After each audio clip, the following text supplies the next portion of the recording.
It broke me to be pregnant. It broke me to go through that. It broke me. And I knew that this is not love. Landon finds me in Ibiza, cyber stalking me. Landon, the wizard Liz Landon, also stalked the wizard Liz. Okay, he found her in another country. Popped up, said that it felt like I walked through a veil. If you've ever dated a narcissist psychopath, and this all probably looks very familiar, okay? This is what they do when they get... Oh my god, you guys. I cannot make this up. Landon's ex from last year just dropped multiple TikToks, like screenshots, receipts, actual videos, and she's saying he was abused, cheated on her multiple times, and get this, stalked her for months. Like, full on showed up in a trip in Ibiza while she was trying to move on with a whole new man. I'm sorry, but does this not sound eerily familiar? Because now those rumors about him stalking his way into accidentally meeting Liz at the airport, yeah. People are pointing out the striking similarities between Abby's story and the rumors that Landon stalked Liz and accidentally ran into her at the airport. And honestly, if you were to ask me, after everything Abby has shared, it really doesn't seem that far-fetched. And now Landon's trying to clap back with a bunch of stories explaining his side. We need to break all this down, so let's get into it, you guys. Okay, so Abby, Landon's ex, just dropped a whole series of TikToks, and she's finally speaking out about what she says went down during their relationship. She says she and Landon were in a relationship for about a year. Abby claims that Landon subjected her to multiple forms of abuse. Physical, emotional, mental, and even spiritual. She says even making this video, she still breaks out in stress rashes just talking about him. Part 2 of who the f was I dating? I'm literally breaking out in hives and rashes because I have so much built up anxiety because I don't want to talk about this at all. Which I feel like really shows how deeply it's affected her. I met Landon 2023 to 2024. I met him in Dallas, Texas. He's from Oklahoma. I'm from Texas. I met him. I was his bottle girl. He came all the time. Everyone said he was known for being the sweetest person. My guard was already up. I was 3 months abstinent. I was not in a relationship. I ended up getting a lot of trauma that happened to me in the state of Connecticut. I had someone steal my identity and lock me in a closet and then put it to my head and beat me to the point where I was in the ER. So I was traumatized. I was broken. I was hurt. I had a unresolved wound from my parental figures with it. So I ended up deleting my contact with him and getting rid of my number, and I deleted everything when I broke up with him in 2024. And my best friend sent me all the screenshots. So if it wasn't for her, I would have had nothing to showcase for. But we met in Dallas. I was his bottle girl. My friends knew Landon because he was always going out. I was 21 at the time. I lived in a different state, and I just never went out. I'm just not a going out person. I'm not a big drinker. I don't do drugs. He does that. Whatever he wants. I don't care what he does. So everyone's saying he's just such a nice person. And I'm like, great, you could be a nice person. You're in my age range. You're freaking smart. So he's just really good with his words. And I told him I just want nothing but friendship. So we did the 4th of July together. I met all of his friends. He met some of my friends, and everyone was just having a grand old time. And I went home after that. And he's like, I'll come with you. I was like, no, like, I'm not, I can't. Like, there's so much in my heart. I don't feel safe being with him. I don't know. Everything like that, because I had to bring what happened to me into that, because that was April and we were talking in July, and then we started officially dating in August. He made me feel so loved, so seen, so heard, so understood. He took my trauma that I didn't want to open up about, and he made it feel like I'm safe. And I believed him. Could this be the guy that I prayed for? Like, could this be everything I ever wanted in life? And I was not educated in therapy. I was not educated in psychology. I was not educated in anything spiritual. And he awakened something in me that I always knew I had. So we met. We started dating. He cheated on me with the first girl. I'm gonna show you the screenshots. This is the first screenshot. And then I've had such a broken part of me that was never healed and never fixed. And I kept on saying to myself, like, why am I attracted to the same quality men in different fonts? Why is this happening to me? You guys, this is actually terrifying. Abby says he's been spamming her with a flood of messages like non-stop, and even shared this video where Landon apparently commented on her video multiple times asking her to take it down, otherwise she's going to get hit with a lawsuit. And it gets worse. She claims he even emailed her because she blocked him everywhere else. I took him back because I'm stupid, because he would flood with more notes, more handwritten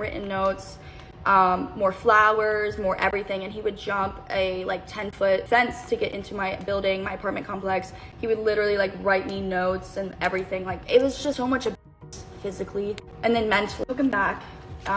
It comes around New Year's, he cheated on me again with the same girl. They went to the same party. I just lost. I was like, whatever, just go do you. He invited her to Hawaii with his guy friends in like January. My brain's not working. January. And then I found that out when I went through his phone. We broke up again. He threw a light wand at me. Like, it was just so much. My birthday comes around in February. My first actual ever birthday, I didn't cry because I had so much trauma from my past. I hated my birthday. He did that well, I guess. And then April is when it's his birthday, and he went to go to Bora Bora with his guy friends. I totally believed that that was the story that he was telling me. He said it was a once in a lifetime opportunity. I was like, yeah, go have fun. Like, I'm not a toxic person. You go have fun. I have my own friends. You have your own friends. Have fun. I thought it was with the man in Bora Bora with all his guy friends. It wasn't. Another girl that he cheated on me with. She's from Florida, and that hurt. that really hurt. And I was just embarrassed, and I knew that I deserved better. I knew that it broke me to be pregnant. It broke me to go through that. It broke me to feel what my mom felt. Like, it broke me, and I knew that this is not love. When we went to the therapist, she was like, this is not love. She's like, honey, you're so young, you don't deserve this, and this is not normal, and this is not how it should be. She told me that there's butterflies in your stomach that you get with a man. It's just your nervous system saying, stop, please stop, find someone else. And when she told me that, it stuck with me. I kept on going to see her. I don't have BPD, but she knew what I went through, so she would know how to heal me, and she made me have so much self-worth because she kept on telling me. I got back from Bora Bora. I woke up on a Sunday when he was in Bora Bora, whatever day that was. I don't remember his birthday, but the only Sunday he was there for, I woke up at like 4 a.m. and I was like, he got with someone. I felt it in my soul because it was a trauma bond. It was a soul tie. Like, he allegedly told her that it's not something he'll ever do again, allegedly really trying to win her over again. But it's like, why did you still end up doing that with Liz, sir? I don't know, you guys. I think it was giving obsessive, not remorseful. There's so much in my heart that I felt. I literally freaking woke up and was like, yeah, that's it. I woke up with thousands of emails because I blocked him when he went, because I was like, no, this is not for me. You know, you have fun. But and he opened up and he was honest that he was with her. I'm gonna show you a screenshot.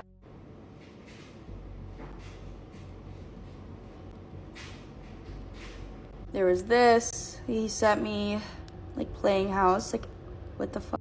This is the email, apologizing, this is everything. Found me at the gym, and then he wanted me to talk to him, and it was just so toxic. He sent me email. Physically ended it with him in April. I moved to Miami. I graduated college. He made it all about him when I graduated college. Showed up at my house with all these gifts and all these flowers. I said no. I respected myself.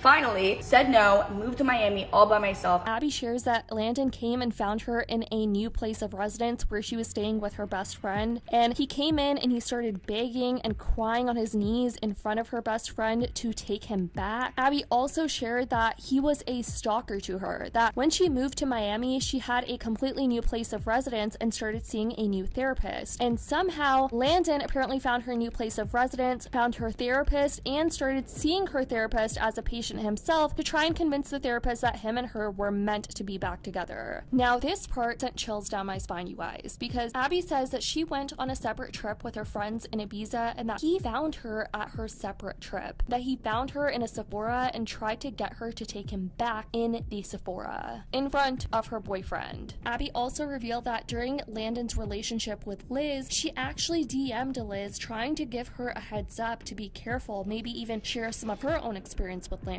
But it looks like Liz never saw the message, which makes sense. Liz is extremely popular on social media. Her DMs are probably flooded every single day, so she might have just missed the message. I also want to mention I came across this Reddit thread that summed up my thoughts perfectly on the whole timeline of Liz and Landon meeting and getting engaged, because so many people on social media feel like it all just happened way too fast and something it just isn't adding up. I was wondering why Liz was so defensive on her story that her and Landon were single when they met. Usually when someone is defensive, that means someone struck a nerve. Anyway, does anyone know when they met at the airport? Landon's last email to Abby was on July 28, 2024. Assuming they met that day, that means they've only known each other for 10 months. They allegedly got married within a few months, and within 6 months of knowing him, she got pregnant. Now, it's been several hours since Abby came out with her story, and now Landon is speaking out, and he just posted his side to this whole situation, addressing the allegations of his ex Abby. And I guess a lot of people started comparing him to Joe Goldberg, and here's what he had to say. I'm taking my power back. I'm done not defending myself. I'm done not respecting myself. I am not Joe Goldberg of the effing internet. Before Liz, I was in a 1-year relationship with the most toxic, manipulative, abusive,